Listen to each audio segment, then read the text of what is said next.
Hi, I'm Dr. Bill Adams, and this is No Spin Live, everybody's favorite show where they get information on hot topics in plastic surgery from the world's top plastic surgeons.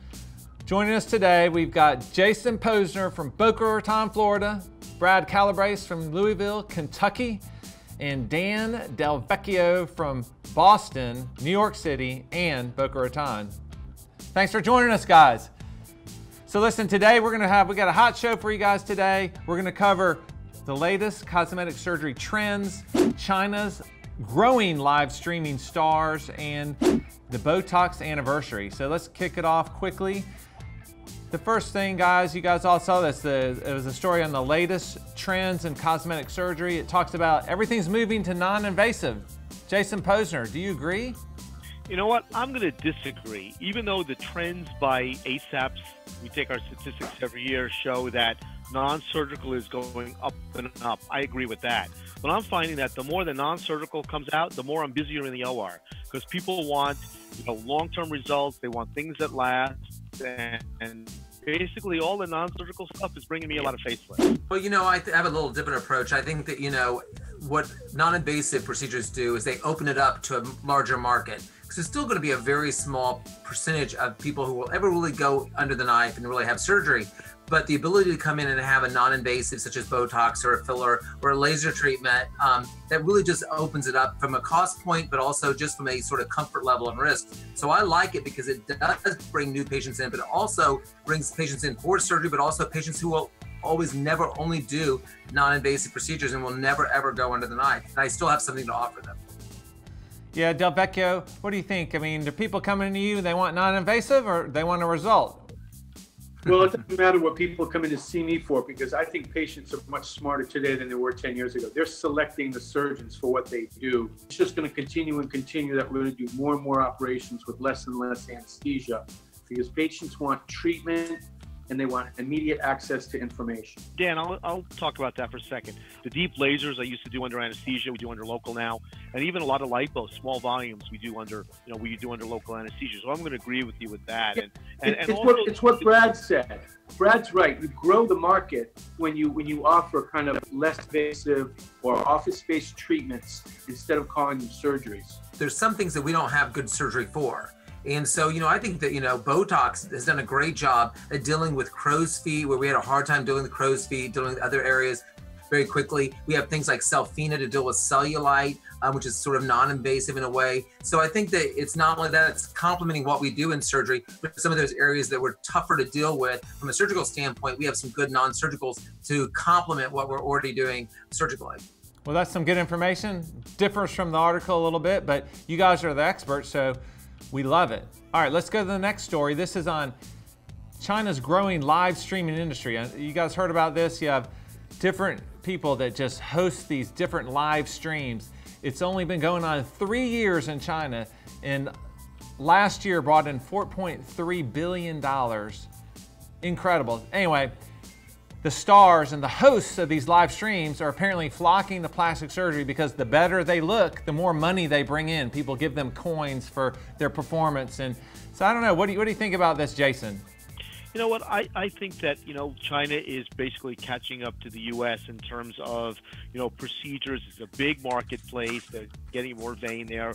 There's a lot more awareness of what's available. And, everyone in the States knew that if you were on TV, you needed to get nipped and tucked. I mean, look at Hollywood. The key is to keep it natural. That's our trend now. You're on TV, you need to get your toxins and fillers and touch-ups. They need to look better, huh, Brad? Well, I think this is nothing new, right? And let's admit it that, on these cameras, it's not the best light and the best way to look good. So I think that, it's very unforgiving. And so they want to look very, very good. And it's nothing new. It's what I see every day. It's what I deal with every day, is everybody knows that looking good and looking refreshed and energized, it looks energized, it looks alert. And people see that and they want to see somebody like that. And so I think that they're going to deal with it just like the Western world does. Del Vecchio, you always look great on camera, and you probably are giving some of those Chinese stars the coin. So what do you think? What do you think, Dan? China is really behind, Jason. I think they're 20, 30 years behind us in a couple of things. For you, we've all been to China. No Facebook, No, Yeah. no Instagram. Hell, if I were in China, I'd be looking at the best looking woman who looked the best that she could on TV, and I'd be following her stream because that's what they have. That's as close as it gets. All right, well, listen, those are some great insights. Let's finish up with the story on probably the most popular medication ever in the history of medicine. Certainly when it comes to procedures and people thinking about plastic surgery, the first thing out of their mouth is Botox, right? So Botox just hit its 15th year anniversary. Incredible. It's the largest number of non-invasive procedures done every year by millions. Jason, what are your thoughts? I mean, is Botox, the indications are still growing, huh? Absolutely. You know, I'm looking at my camera, my picture here, and I'm like, man, my Botox wore off. I need to get some. Brad looks so smooth there, but you're perfect. So, you know, look, I spent the whole afternoon doing this kind of stuff, squirt, squirt, squirt, squirt. It's still very popular. The interesting thing is the next generation's probably going to be some of the longer lasting toxins like Revance or whatever else gets approved. But look, it's still our number one go-to. It's the gateway drug to plastic surgery. Patients are happy, but it's one of the first products we had that works spectacularly well, consistent in everybody, and that's why it's enjoyed its longevity. So I love the product, and I find that the competitors that we use now really haven't really taken much market share, at least in my practice. I'm waiting for the next generation like Revance. You know, I think that Botox, I started practice in 1997, and I really started using it off-label back then. It's about 5 years later, back in 2002, it became FDA approved.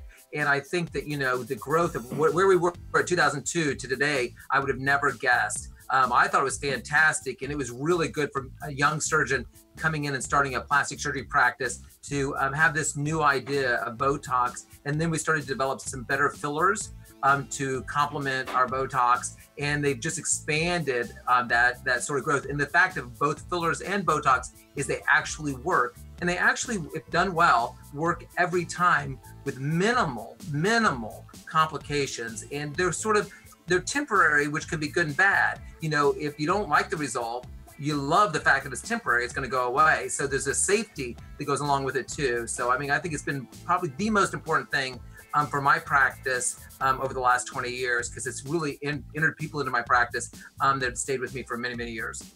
Delvecchio, not only is it Botox's birthday, but the financial markets have enjoyed quite a windfall under Botox, haven't they? Yeah, I mean, Botox is a huge winner. Brad and Jason have, you know, completed. I can't add anything to the clinical.